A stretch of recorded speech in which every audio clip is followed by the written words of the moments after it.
Makulot pati. Sabi niya, sige na be, kasi kung bukas pa ako magpapariban, kasi may aura ako na bukas. Baka mamaya gabi na ako, hindi na ako makapag-play. Sabi mo, oo te, kasi gabi na rin tayo eh, midnight na. Napakapal ng buhok niyo te. Kulot talaga hanggang balat.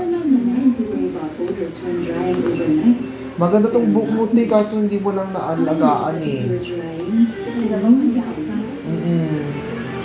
With advanced perfume curls. Resist indoor dry and wake up to fragrance. Impressive and long-lasting. Pag puro kasi conditioner po te, wag palagi po kasi nag-soften po yung pinakaugat doon sa pinakaloob. Pag Administrative charges na grave misconduct na inihain lamang sa kanila sa ombudsman. Pero ang huli, nito lang June 5, 2023, ibinasura ang mga reklamong ito. Ayon sa Office of the Ombudsman, walang sapat na ebidensya para makita. Diba kaya meron bang cold na plan? meron po, pero Japanese technology po yun. Meron na tayo dito sa Wala pa. Meron naman po. Kasi hindi mo naman maano yun, matawag nito. Mararamdaman yung treatment niya. Kasali sa budget. Hindi na akong laiti kahit wala akong height. Charger. Kailangan ko mag-moving hair. Pero magano. Napagdesisyonan ng mga ano no, ng committee ng mga bakla sa piscina. Bex, ikaw lang talaga matapang sa amin. Huwag ka naman bata, Bex. Kami mga nagsay na kahit antok-antok ako yung utak ko na, yung tenga ko naman. Yung batang baby, mas bata pa yun. Ang ganda-ganda ng hair noon. Bagsak. Tapos hindi ko alam kung dahil ba sa shampoo niya or what. Kasi from SQV, nag-ship kami ng Palmolive. Si Palmolive bata nagpasira. Palmolive Kids. So pag gano'n, ano sa kanya happy lang. Pwede naman, keratin protein, mga ganun. Mga gano'n. Pero once lang yun. Para lang bumalik na ulit sa kanya.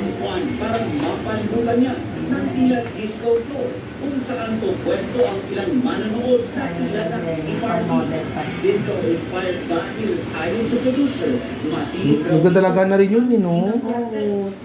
loosely based o Lapit na rin regline.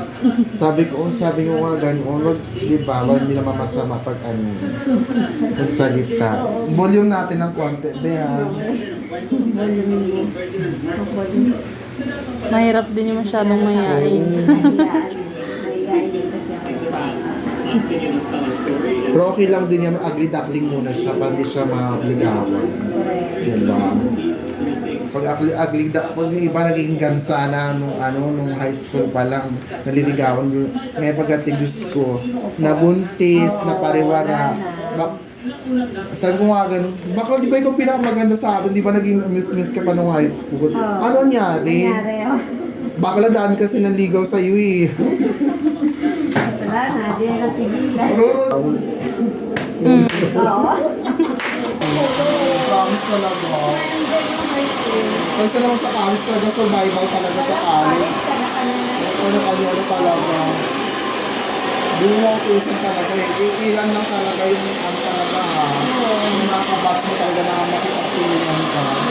Nagsaya talaga namin mga ganun yung sila. Tapos, ang ending doon lang kami sa isang place, diba, mga bakla tomboy malo. Kanya-kanya ko krayan, di ba? Baklang ganda mo naman. Gago, subukin pa kita. Ganda mo, Bex.